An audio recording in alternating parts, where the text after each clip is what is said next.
Bonjour tout le monde, ça va depuis tout à l'heure. Alors, vous voyez, je suis ici sur mon téléviseur, c'est plus facile pour moi pour vous montrer.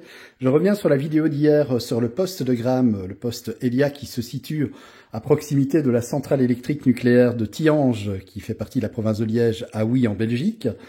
Je vous ai parlé d'un capteur, on en voit d'ailleurs un qui se trouve juste ici. Et en fait, ces capteurs sont très importants. Parce que je vous ai dit que ça fournissait des informations notamment sur le vent, mais pas que.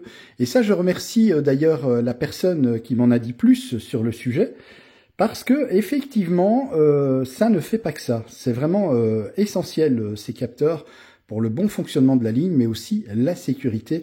Et je vous en dis plus. Et d'ailleurs, merci à la personne qui a réagi à ma vidéo et qui m'a apporté toutes ces précisions. C'est super sympa de sa part.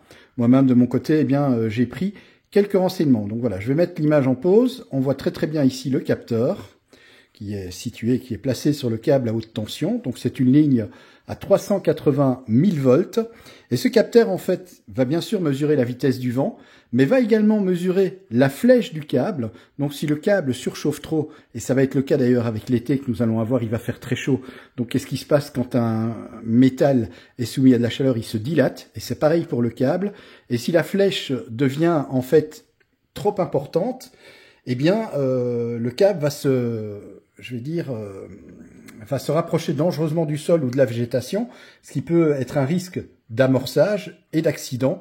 Donc c'est bien utile ce type de capteur qui va pouvoir donner pas mal d'informations, la flèche, mais aussi la vibration du câble, va donner aussi des informations, comme je le disais, sur la température du câble. Par exemple, si la ligne est fort sollicitée, eh bien le câble va chauffer, c'est normal, il y a de la puissance qui circule dedans.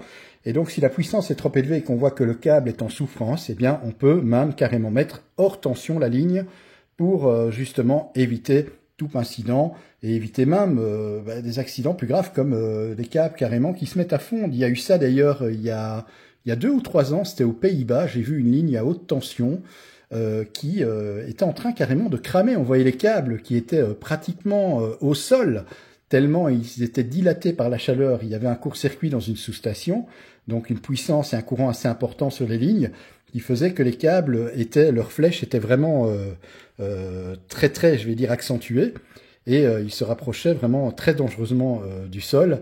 Et on voit carrément les câbles qui se mettent à fumer et qui fondent même pratiquement à cause de ce courant de court-circuit.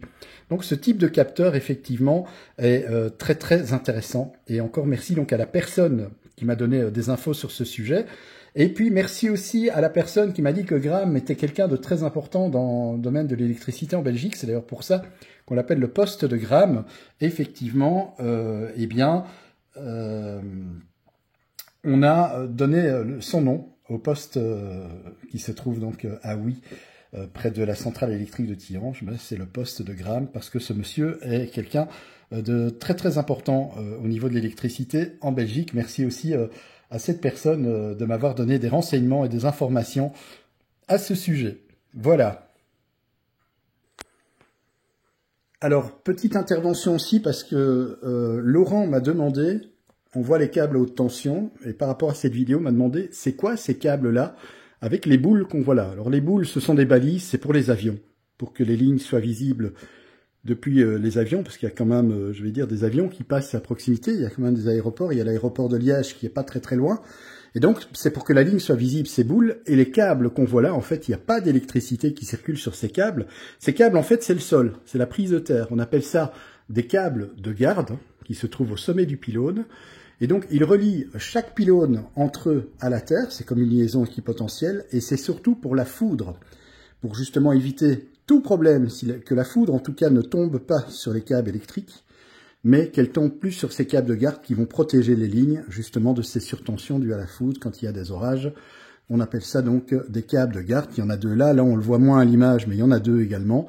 Donc voilà, ça dépend le type de pylône, le type de ligne, mais on peut aussi avoir très bien des lignes 380 000 volts avec un seul câble de garde. Voilà, ici dans ce modèle de pylône que nous utilisons en Belgique, eh bien il y a 2 câbles, tout simplement.